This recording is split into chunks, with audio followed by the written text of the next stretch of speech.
Yeah. PayPal guy. You literally can't send messages in PayPal that have the Piero word Cuba or Midyar. Syria in it. And we're out here defending Piero Midyar. Well, Piero Midyar is the guy that bought PayPal from Elon Musk and Peter Thiel. And with that money, Peter Thiel created Palantir. Ooh. And they still, they're pals. Yeah. Those guys are, they, you know. We're all friends. Yeah. That's pretty fucking cozy.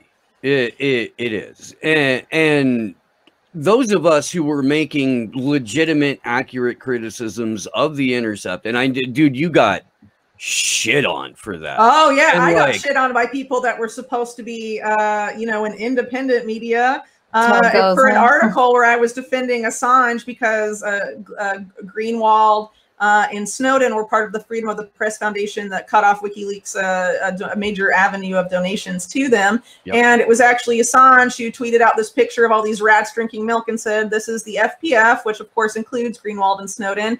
I defended him there. And some people, before they rebranded to be Assange activists, were activists focused on Edward Snowden and totally raked me over the coals when my daughter was 2 weeks old.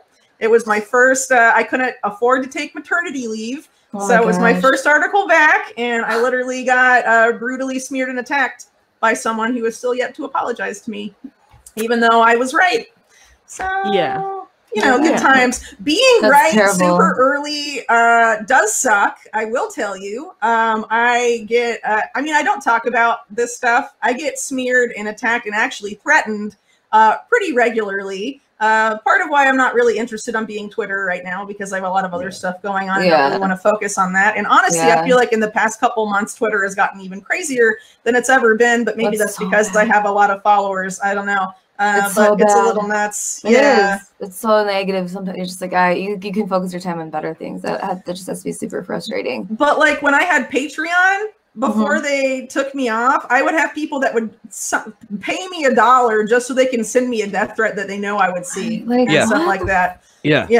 And you know, I mean, putting yourself out there and you know, taking all the risk when a lot of people in independent media wait until it's safe to make those claims years later. It's not very fun. It's not very fun, but I think it's important. I mean, because otherwise the stuff doesn't get out there. And I, a lot of times, you know, I don't get credit for being right early and all of this stuff. And I don't really care either, but it does. Well, thanks. Yeah, you do. But I get why you focus on like the other stuff though, because you don't, that's just like how we are. People are, you know what I mean? But I mean, we created the Whitney Webb is always right hashtag.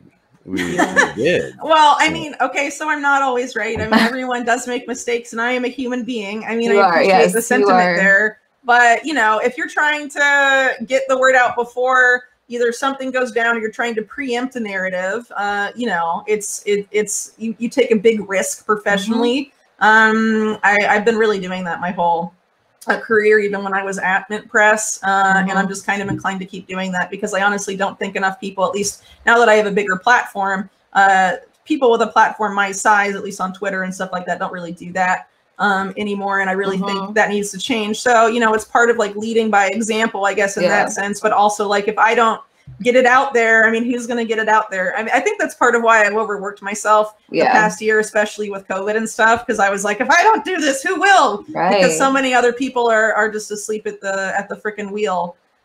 We talk about this a lot. It's sad. Sometimes we dunk on people by name. Sometimes we don't. But, you know, for example, now, DHS announced, I think a couple days ago, that they're formally opening their new pre-crime center and forcing states to fund it to the tune of each state has to fund it by at least $77 million per year. It's open. It's here. I've been reporting on the pre-crime stuff since it was first announced in October 2019. Steve was one of the only people that actually covered my article on it. The other person besides Steve, I think, was the Ron Paul Institute, and that was it. That was it.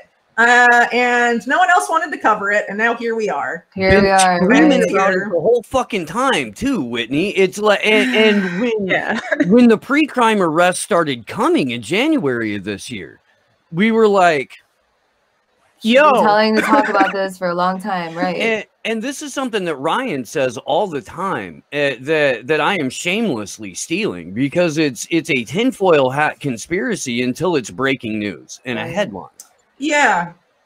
Yeah, and it's people that are, you know, telling you this in advance that get called the tinfoil hat conspiracy theorists. So they get smeared all day long and attacked and threatened all day long. And then MSM says it's fine. Like now, talking about Bill Gates and Epstein is fine. Yeah, right. Oh yeah, there's a Netflix special. Right, no way. There's a Netflix special out on the out on Epstein. That's like Epstein for liberals. They got the Social Dilemma on there too, which fucking if you want to learn more about that, just read Corey